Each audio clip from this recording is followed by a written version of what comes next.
When we say leader, if one wants to be a leader, in some way he has to transform himself, in the sense, the essential concern of any individual person to start with is, what about me, my survival, my well-being? So if one has to become a leader, he has to transform this into a larger possibility. What was essentially individual concern becomes a little larger concern in some sense.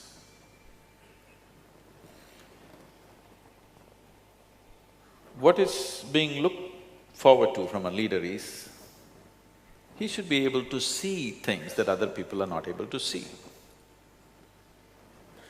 He need not be a superhuman being, he need not know everything. Most leaders don't know much, but they're able to see certain things that other people are missing, and they're able to put together to a common purpose. They're able to put people together for a certain common purpose that makes them leaders. Once you're in the position of leadership, every thought that you generate, every emotion that you generate, every action that you perform has impact on many, many people. Maybe a few hundred people, 1,000 people, or millions of people, depending upon what type of leadership you are in. So every thought, every emotion, every action of a leader has an impact on many, many lives. When this is so, it is extremely important that one who wishes to be a leader in some way focuses upon how he is within himself too, not just about how he performs in the world. Because no human being is doing anything that he is not himself in some way. So enhancing this being the way he is, evolving this being the way he is, transforming this being the way he is a very important part of leadership. Learning the tricks of management, learning the tricks of manipulating or inspiring people is another thing.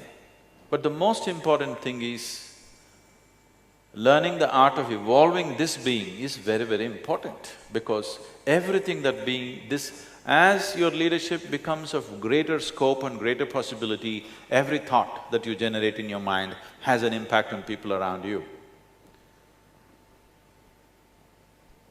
So attending to this person is very, very important. If we think the work that we are doing is important, it is most important that you should work upon yourself first.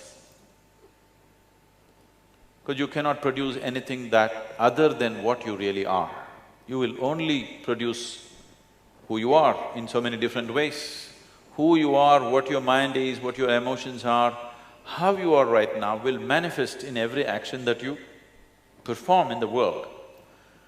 And once you have moved to a position of responsibility, that is having a huge impact on many, many lives. So it would be responsible for a leader not to be constantly striving to transform himself first. And essentially, leadership also means either you're transforming lives of people directly, or you're transforming situations which will in turn lead to transformation of life for other people. So transformation and leadership cannot be separated. Leadership is transformative. But I know we have gotten used to live in leadership of stagnation, but that's not leadership, because some people become leaders in moments of strife, when there's large-scale injustice. Suddenly a human being starts thinking beyond his own well-being. His involvement becomes beyond his own personal needs, and he tends to become a leader sometimes. Or sometimes individual ambitions will propel someone to become a leader. Or sometimes leadership happens by default. You having been born in the right family or the wrong family, whichever way you want to look at it But essentially, if one wants to evolve into a natural leader, because leadership is not assertion of yourself. Leadership is a way of knowing the art of fulfilling everybody's aspirations. Leadership is the art of making people understand essentially, deep down, all our aspirations are same. Whether you are leading a company or a community or a city or a country, essentially it is about making people realize somewhere deep down all our aspirations are same. The first time I was at the economic forum, people looked at me very resentfully. They said, "What is a mystic doing at an economic conference?" So I thought, let me speak their own language. So I asked, "What do you do? What's your business?" This person said, "Well, I'm working for Lenovo. We are the second largest computer manufacturers and we do this. I said, "See, you're doing computers." I pointed out one man who was a General Motors person, and I said, "See, he's making cars. Somebody there is making safety pin." It doesn't matter whether you're making computer, car, safety pin or spacecraft, what is the fundamental business? He said, "What? My business is computer." I said, "Your business is not computer. The fundamental business is human well-being, isn't it? That's the reason why you're making you might have forgotten why you're making a computer. Essentially, you're manufacturing computer to make human life better, isn't it? Somebody is manufacturing a safety pin to make human life better. So essential business is human well-being and that's my business too. So that's why I'm here."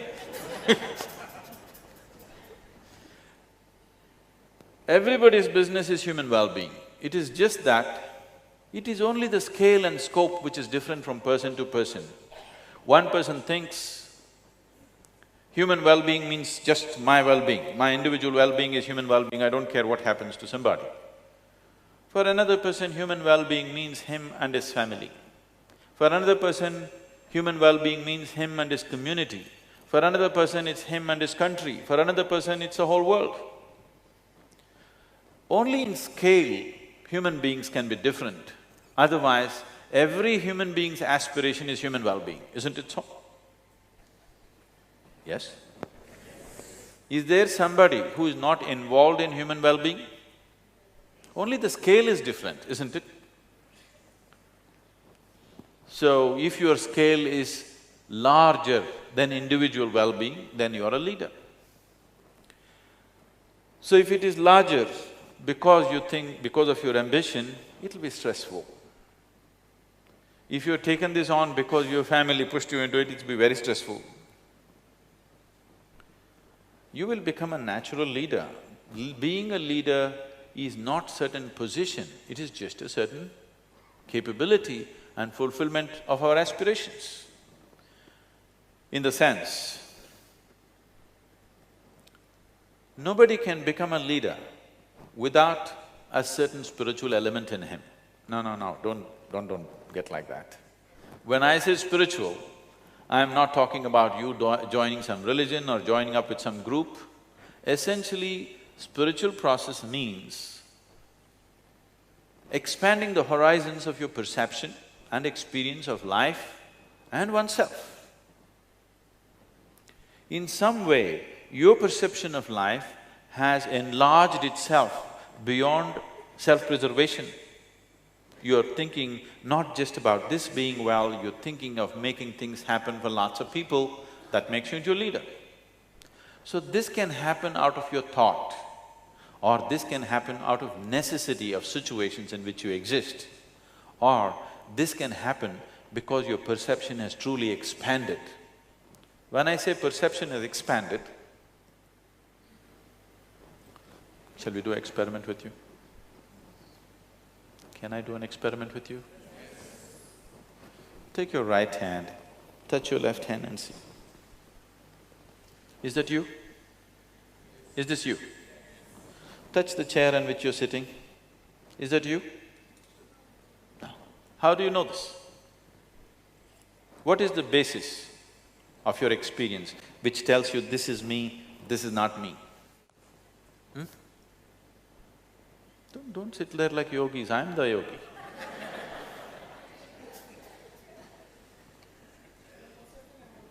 I'm sorry?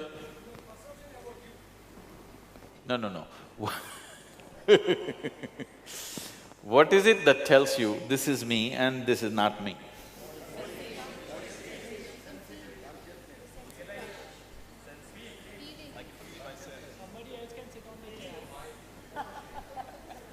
You're reading lots of nonsense. Just tell me, what tells you this is not me? What tells you this is me? Sensation, isn't it? Here there is sensation, here there is no sensation, isn't it so? Yes? So, it is your sensation which determines what is you and what is not you. It is the boundary of sensation. Whatever is within the boundaries of your sensation is you. Whatever is outside the boundaries of your sensation is not you. Is that the definition of yourself? Yes, technically. So what is within this is you, if it's outside of this is not you. There is water here, not reachable, okay. There is water in this, is this you? No. If you drink it, does it become you? What happened? What was outside the boundaries of your sensation got included into the boundaries of sensation, suddenly it's you. How did you get these kgs that you're carrying around? Were you born like this? What you call as myself right now was all over the planet, isn't it so? Are you eating only Marathi food or are you eating… No, I'm just saying, it's all over Maharashtra or all over the planet. I don't know where all you picked up the stuff. So what you call as myself was a piece of earth at one time. Now you go about, this is me. What has happened? You just took a piece of earth and included it into the boundaries of your sensation. Now this is you. Now do I have to tell you, please take care of your little finger, this should be taken care of, don't harm it, don't cut it, don't bite it off. Should I have to tell you? No. So now, your boundaries of sensation are not fixed. Have you at any time been so joyful, so exuberantly joyful that tears came to you? So if you've been that joyful, at that moment if you take your hands and keep it 8–9 inches over your body, right here you will feel sensations. Have you noticed this ever? You do one thing, you just do like this and hold it 3–4 inches away, do you notice sensations? Yes? If you become very happy, just try this, there'll be a transaction between these two hands. This will happen to you. Did you ever hold somebody's hand and sit and you were in love? Just holding hands felt like two people have become one, isn't it? This is because only if you're feeling exuberant, otherwise holding hands is a dirty thing, it sweats and it's irritating and everything. Only if you are feeling very exuberant, now it's good because the sensation, the boundaries of sensation have expanded. Sensory body has an existence of its own. Today medically they can prove this to you. If you have not had these kind of fabulous experiences, then we'll have to do something horrible to you. Suppose we chop off your leg. Even if your physical leg is gone, the sensory leg will be still in place for a certain period of time, you know this. It's a medical fact today. So sensory body has a presence of its own beyond the physical body, and this sensory body expands when your life energies are exuberant and contracts when your life energies are depressed or suppressed. This could have happened to you, you are very worried and depressed about something, somebody comes and taps you on the shoulder, you can't feel it. Have you noticed this? Have you noticed this? Because when you are in a depressed state, your sensory body contracts.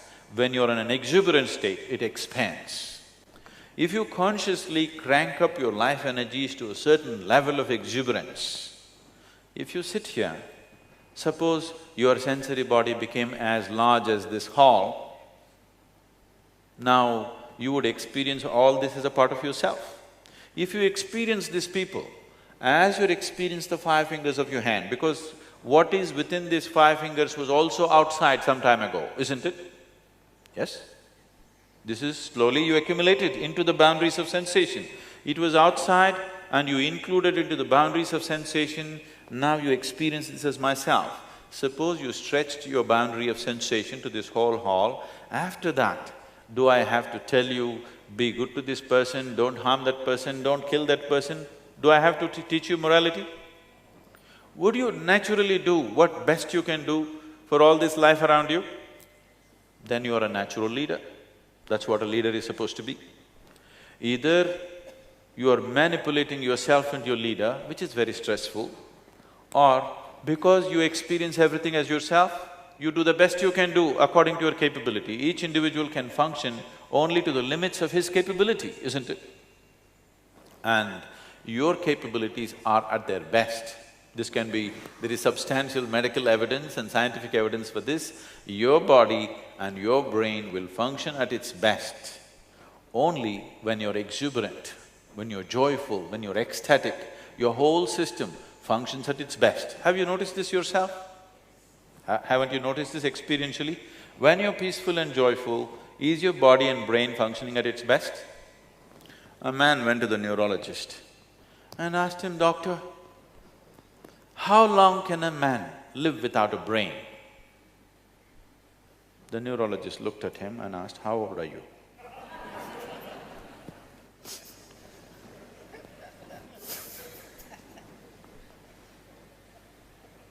Now, when I talk about exuberance of experience, where is the basis of your experience, first of all? Can you see me at least? Those of you not talking to me, can you see me? Yes. Tell me, where am I? You can't tell me, okay, you're not on talking terms. Can you show me where I am? Please use your hands. Where am I? Oh, you got it totally wrong. Although you're completely off the mark. You know, I'm a mystic. This light is falling upon me, reflecting, going through your lenses, inverted image in the retina. Have you heard the whole story? So where do you see me right now? Within yourself. Where do you hear me right now? Within yourself. Where have you seen the whole world? Within yourself. Have you ever experienced anything outside of yourself? Have you ever experienced anything outside of yourself? Right now, if I touch this chair, my sensations are not of the chair, my sensations are only of my body, isn't it? Yes or no? You have never experienced anything outside of yourself, please see. Everything that you know is only the way your sense organs are projecting things within you, isn't it? Sun is setting right now outside, but we are turning lights on here because for us this is darkness. But there is a whole host of life on the planet. The sun sets, they all come alive. Actually, there are more life on the planet which are nocturnal. Yes? I'm not talking about the Bombay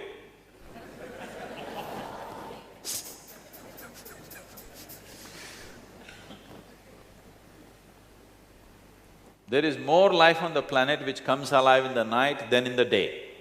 Yes? So suppose you sit with an owl and start an argument, which is light, which is darkness, where would it get you? Endless argument? Who is right, you or the owl? Both? Oh. Both means, if you're saying both, either you're working for the diplomatic corps or you may have a successful marriage. In these two areas, you must learn to say both to everything. Otherwise, you can't survive these two things. I'm asking which is light, what you see is light or what the owl sees is light. See, both of us may be wrong. One of us may be wrong, but both of us cannot be right, isn't it? Yes? So your sense perception right now is just enough for survival, but everything that you experience is happening within you. The very seat of your experience is within you. When this is so, should you not determine the nature of your experience? The world outside will happen the way you want it only to some extent, never 100% the way you want it. Yes? Never will, and I'm happy it is so. Because if the world happened completely the way you want it, where do I go? I'm glad it's not happening your way. Isn't it so? It happens to some extent your way, some extent my way, some extent somebody else's way. It's okay, that's the way the world should be. But at least this one person should happen 100% the way I want him, isn't it? Yes? But right now this is the problem. This one is not happening. This body is not taking instructions from you. This mind is not taking instructions from you. If your mind were taking instructions from you, would you keep it joyful or miserable? Pleasant or unpleasant? Pleasant for sure.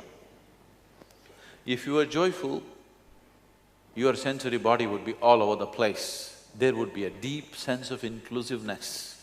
Once your experience of life is inclusive, without being elected, you are a leader.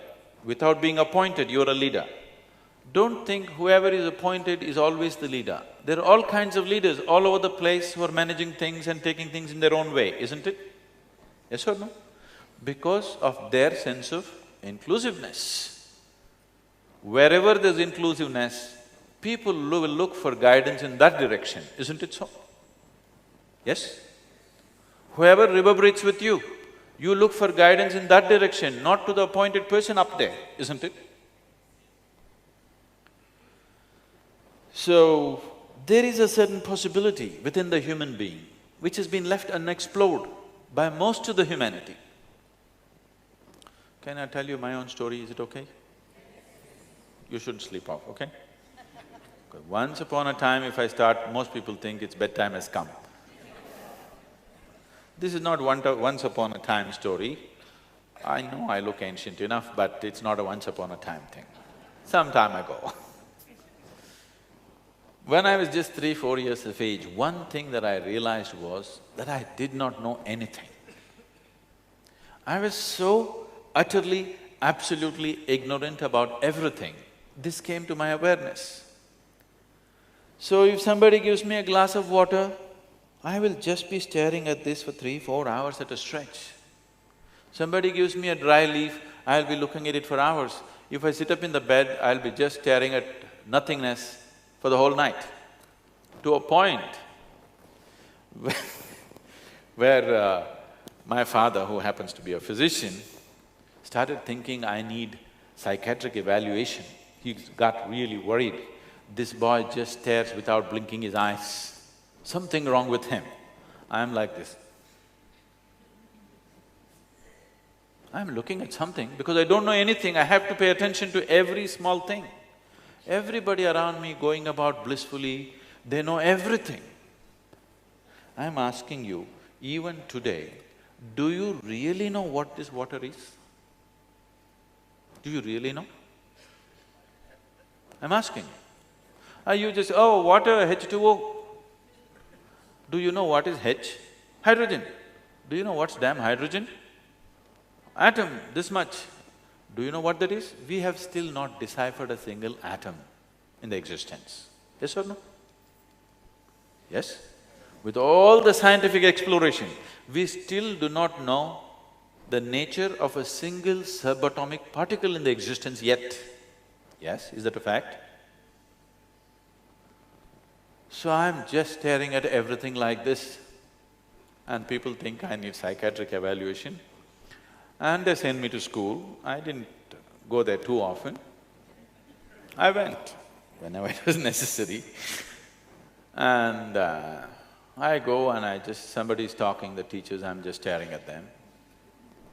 Initially I hear the words and understand the meaning. After some time I realized, they're only making noises. It is me who is making up the meanings.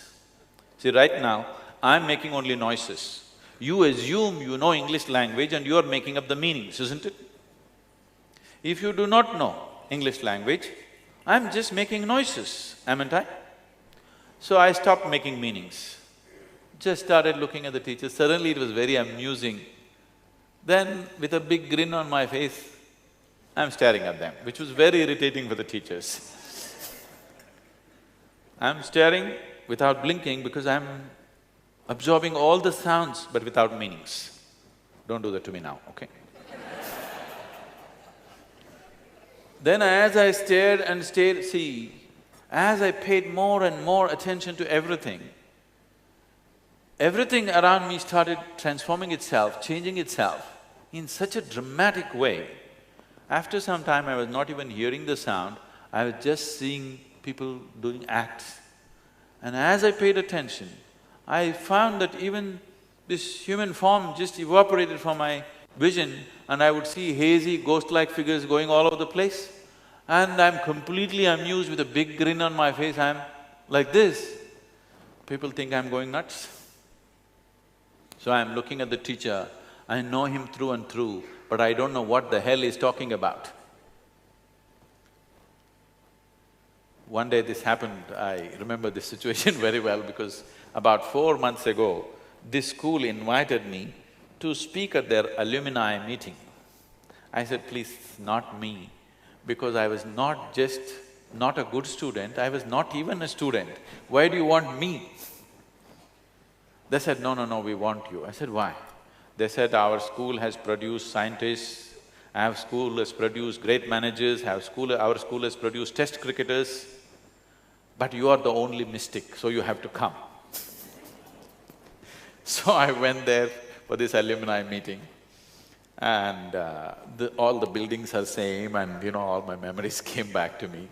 And I thought, see, this classroom, in this classroom a certain situation happened which changed my life in many ways. On that particular day, this teacher was talking about something, whatever, and as usual I was staring, looking through him, not listening to what he's saying. And he's trying to get some response from me, asking me all kinds of things, provoking me, but I'm fully attentive, I'm not ignoring him. I'm paying more attention than anybody has ever paid him in his life. I'm paying that kind of attention to him. But I cannot hear what he is saying. Then after trying this for more than 30–40 minutes, he said, you must either be divine or you must be the devil. I think you are the latter. So I did not feel insulted or abused. This set off a whole host of questions within me. Am I the divine? Am I the devil? Am I human? Am I alien? What the hell am I? Because anyway I did not know. So this set off a completely different line of thought within me, endless amount. What the hell am I? What is the nature of this? And one day I happened to be eating something, I was into my adolescence at that time. I just ate a morsel of food. I knew this intellectually, I have studied a little bit of science and whatever by then, but suddenly this food exploded within me. See, you eat something, you eat a piece of bread or rice or let's say a banana. If you eat this, what was something which was not you, if you eat it, it becomes you, isn't it? Yes? All this stuff was not you some time ago. This is not you right now. But if you put it inside, it actually becomes you. It is not an idea. It is a living experience that it becomes you, isn't it? So when I ate and I closed my eyes, it just exploded within me, this food, that it is actually becoming a part of me. Something which was on my plate, which was not me, is actually becoming me. It's a phenomena beyond explanation. It is a phenomena beyond logical understanding. It is the greatest thing that's happening, that you can convert a banana into a human being. It's not a simple thing. You can make a piece of bread into a human being, not a simple thing, isn't it? So suddenly I realized, There is an innate intelligence and capability here which can make a piece of bread into a human being. When I say human being as a mechanism, if you look at it, this is the most sophisticated mechanism on the planet, isn't it? Most complex and most sophisticated, highest level of electronics, mechanics, electricals, everything, isn't it so? Yes or no? Have you seen a better machine than this? Just a piece of bread, within a few hours, becomes such a phenomenal machine. So suddenly, I shifted my life from staring to sitting with my eyes closed. I was staring hours on end. Now I sat with my eyes closed, some days for hours, sometimes for days. Now suddenly people around me, people who were thinking that I need psychiatric evaluation, they started thinking, oh, he's a yogi. See? But I was still doing the same thing. Instead of staring at somebody, I was staring at myself. I was not doing anything different, I was still paying attention, that's all I was doing. All the time I was paying attention, it is just I changed the direction of paying attention and suddenly from a nutcase to a yogi. Now there is this intrinsic intelligence and capability in every being right here, isn't it? Yes?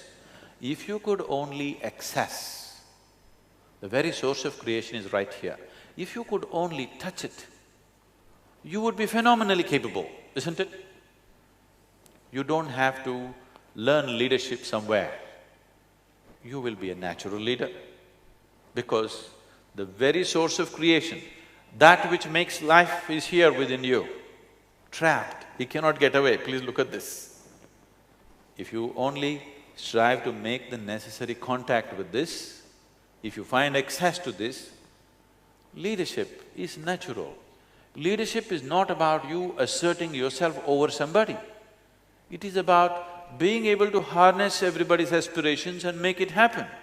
People should not even feel there is a leader around, that's when you're a real leader, isn't it? If people constantly feel the presence of a leader, he is a tyrant most probably. Yes or no? People should not even feel this place is managed. It looks like nobody is managing it, but everything is happening the way it should happen. That is leadership, isn't it? Yes? See, right now, the nature of creation is such that we can argue there is no creator because it's so perfect. If every day it was breaking down, then we would every day know and curse the one who creates this. Because creation is happening in such perfection, we can forget about the source of creation, isn't it? That's true management, isn't it so? That nobody feels the presence of the manager, nobody feels the presence of the leader, but everything is in place. That is when you're a great leader. And that will only happen only when there's a deep sense of inclusiveness of everything around you. Inclusiveness not as an idea, but inclusiveness as an experience. Oh, is such a thing possible?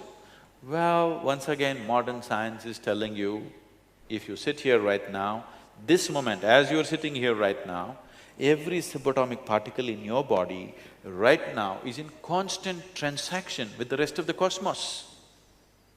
This is a reality that's happening. So the only problem is you're not experiencing that reality.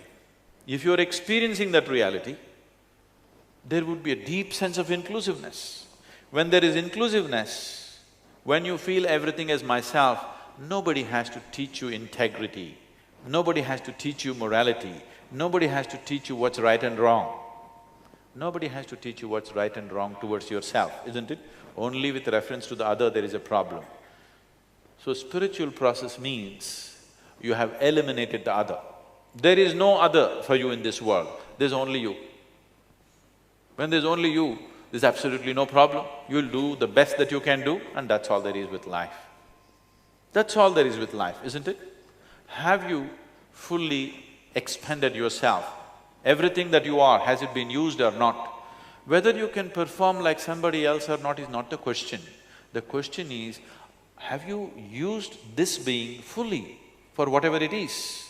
And that will only happen if your experience of life is constantly pleasant. I will tell you this, there is medical evidence to prove this today. If you maintain 24 hours of utter pleasantness, before that let me ask you a question. Unfortunately, almost the whole population on the planet will come with a negative answer. How many of you have had one day in your life, that is one 24-hour segment in your life, where you spent 24 hours without a moment of irritation, agitation, anxiety, unhappiness, anger, nothing? You went through 24 hours blissfully. Very few people can say yes to this, unfortunately. See, if one day did not happen the way you want it, that's different. If not even one day happened the way you want it, you are not in the position of leadership, even with this one, isn't it? Yes? Even 24 hours in these many years, if it did not happen exactly the way you want it, obviously you are not in control. You are happening by accident. If your own body and your own brain is not taking instructions from you, why the hell should 1,000 people or 10,000 people take instructions from you, I'm asking? Why should they take it? Now, being a leader is going to be phenomenally stressful because you are trying to manipulate situations to make them happen. You do this much to yourself, that your mind and your body will do what you want it to do. You will see, suddenly working with the world is such an effortless process. Because once your mind is taking instructions from you, there is no such thing as unpleasantness within you. There is no such thing as stress within you. There is no such thing as anxiety within you. Yes? You're anxious, you're stressful, not because your job is stressful, simply because you do not know how to manage your systems, isn't it? Yes? You do not know how to manage the human system, that is the whole problem. Now, if there is one thing, Sadhguru, tell us one thing that will make me into a good leader. Shall I tell you a story? I'll tell you a donkey story. There was an old farmer who had an old ass or a donkey with him. One day this ass, being an ass, it went and fell into an open well. And this well was dry, no water, 30 feet deep. He's unable to climb up, so he's crying piteously. So the farmer went and looked. This is an old donkey on the verge of retirement. A retired ass nobody wants. A working ass, all right, they'll bear with it. Retired ass, who wants? He thought, this whole effort of pulling this ass up and the expense of pulling it up, not worth it. Well is dry, no good well, no good ass. So he called his neighbors and said, let's fill up the well. 2 jobs in one shot. You have closed the unused well and you have buried the retired donkey. So they all started shoveling in earth, wanting to bury this ass alive. So you have no value for a retired ass, but ass doesn't think so. So it started crying piteously, looking for some compassion somewhere, but all of them ruthlessly shoveling earth. After some time, this ass started doing something. Every time a shovelful of earth fell on its back, it shook it off and took an upward step. People looked at it in amazement, wow, what a smart ass. This is a really smart ass. And as they shoveled more and more earth, every time he shook it off and took one more step, one more step, one more step, and then he came out. And by now, the old farmer was full of admiration for his great smart ass, and he wanted to hug and fondle the ass. The ass promptly turned around and kicked him in the face. So the moral of the story is, if you want to be a leader, one thing that you don't do is, don't spend your life trying to cover your ass. it will turn around and kick you in the face one day.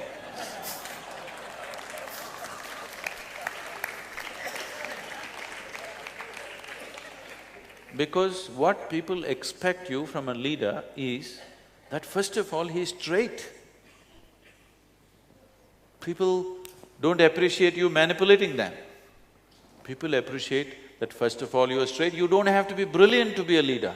You don't have to be a genius to be a leader. You don't have to be a superhuman to be a leader. You are straight, your integrity is always there, and you have some vision. You have some insight into a few things that makes you into a leader. When you are truly inclusive, you'll naturally have an insight about everything. And then you gather people, right kind of people will naturally gather around you when they see a certain level of integrity in you, and things will happen, according to your capability, of course. You can never equate people's capabilities.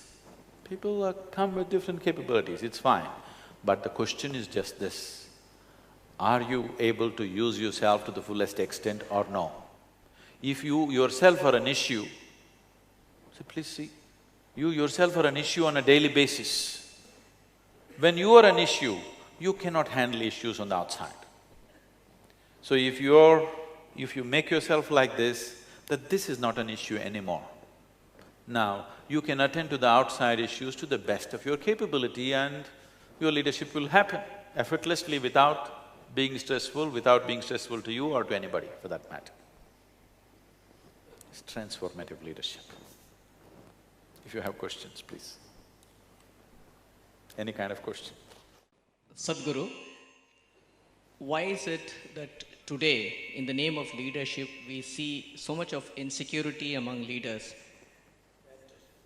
Subordinates who look upon leaders today feel awfully insecure even more. These brilliant people who are assisting the leader, they are like small pieces in the jigsaw. By themselves, they are nothing. There needs to be a fulcrum who holds these people together, otherwise by themselves they can do nothing.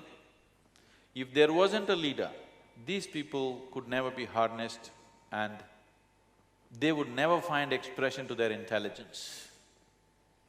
Because they may have certain talent, but they don't have leadership. So, somebody is being paid more only because… not because he's brilliant, because he's able to harness brilliance. Brilliance which cannot be harnessed, what's the use of that? It's a lot of trouble actually. No? Intelligence which is not harnessed is a lot of trouble, isn't it? So a leader may not be the same IQ as the so-called brilliant man, but he is able to manage all these IQs. That's his capability.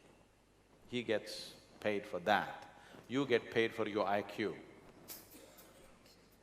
So anyway, above all, your life, the quality of your life does not necessarily depend upon how much you're paid. I'm not saying you should ignore that. Yes, that is a factor. How much money you get, how much wealth you make in your life determines the comfort of your life, never determines the quality of your life. Yes?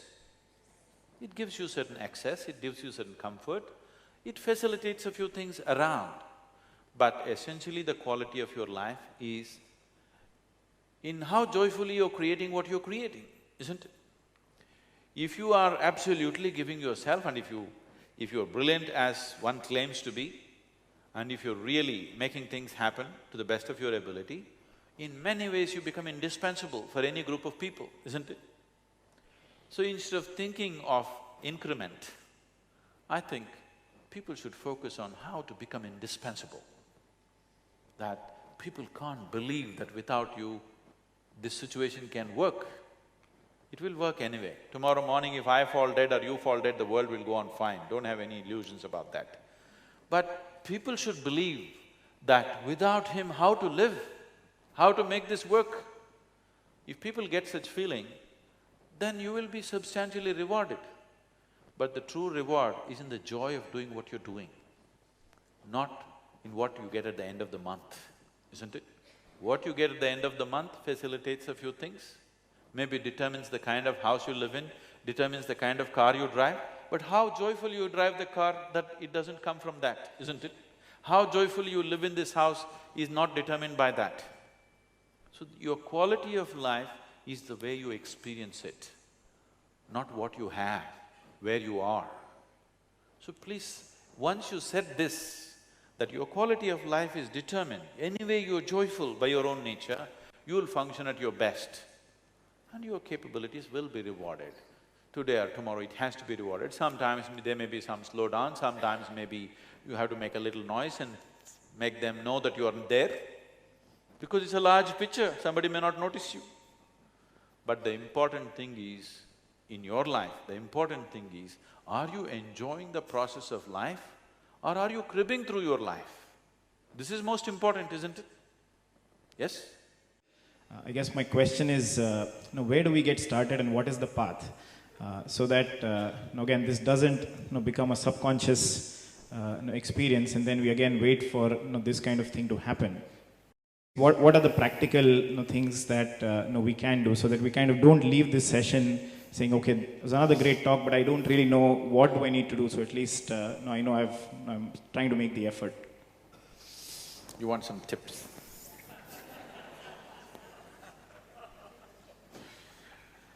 People have given all kinds of tips and they have not worked, isn't it? People have read all kinds of books and they work for a certain period of time, after that they don't work, isn't it? Because you're trying to imbibe inclusiveness from outside. No. Inclusiveness is the nature of life, that's what I said. It is not about you trying to change yourself. It is about realizing the nature of your existence. It is not about changing realities. It is just about realizing the nature of reality. The nature of reality is right now like this. I hate this person, I want to scratch his eyeballs out. But unknowingly, what he exhales, I inhale, what I exhale, he inhales, no problem. Yes? Yes, you're inhaling what your mother-in-law exhales, your enemy exhales, your boss exhales, whether you like it or not, isn't it? Yes or no? What Pakistanis exhale, you're inhaling, what you're exhaling, they're inhaling, depending upon which way the wind is blowing, isn't it? Yes or no? No way, we will not breathe what Pakistanis breathe. You can't help it. So life is inclusive. Only your mind is exclusive. You understand? Mind is made like this because this part of the mind, which is the logical structure of your mind, can only cater to your survival process. For survival, you have to be exclusive, please understand this. Now, I must understand that the food should go here for me to survive, otherwise I'll throw it all over the place in my inclusiveness. Survival, the process of survival cannot function unless the exclusiveness is manifest. So creation is beautifully made that certain aspects of you are absolutely inclusive, certain aspects of you are utterly exclusive, and that's how it should be. So this is not a question of you recreating your life, this is a question of you realizing your life. If you have to realize something, at least first of all you must start paying attention to it, isn't it? You are not paying any attention to life. You are just busy creating your own world in your mind, isn't it? Please see, you are not living your life. Most of the time you are thinking about life, isn't it so? Yes or no? What you call as my life right now is your thought, your emotion, your opinion, your prejudice, this is what you call as life. This is not life, this is just a psychological process. Life is an existential process, isn't it? Is life a reality or is it just a dream? But what's happening in your mind? Is it a reality or is it just a dream? It's just a dream. What happens in your mind is a dream. So if you understand this, you can make your dream any way you want. I'm not saying don't dream, at least you must be having the kind of dreams that you want, isn't it? But you're not having the kind of dreams you want. That is why stress, that is why anxiety, that is why fear, that is why hatred, that is why all forms of unpleasantness, isn't it? If your dream was happening the way you want it, even if your life was not happening the way you want it, if your dream was happening the way you want it, you would be at least joyful. Maybe starved, but still you would be joyful. Maybe fired from your job, still joyful. Yes? Because when you're in the job, you're complaining about the job. If you get fired, you get complaining about the beach. What do people do in Mumbai if they get fired? Do they go to the beach at least? No, they go to the bar. Okay. So, what do I do so that it just doesn't become a thought?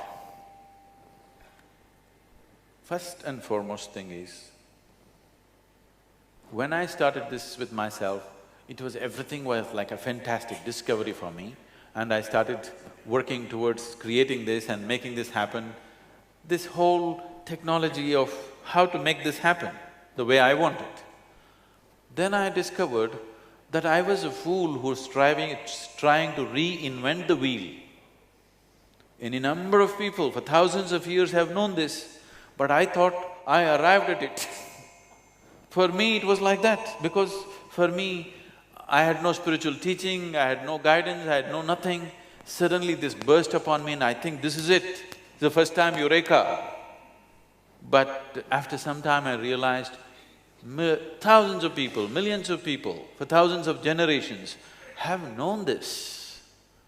So, there is a whole knowledge about that. It is just that it needs to be approached. If you want to start off on an inner journey, when I say inner journey, I want you to shave it off of all the traditional notions that you have about it.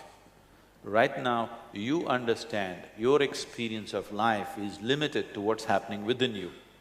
Based on that, if you want to explore this possibility of what this being is and know this experientially, to turn your attention from believing that you're looking outside and knowing that you're only looking within, if you dedicate 28 to 30 hours of life, a focused time if you give me, we can set up an instrument for you, a subjective instrument within yourself, which will give you this access. But at least that much is needed. Still technology is at that level. Someday if I arrive at a technology where it can be done in a moment, we'll do it. I can do it in a moment if you are a very simple human being. But now you're educated, we take 30 hours with education. Thank you very much for being here.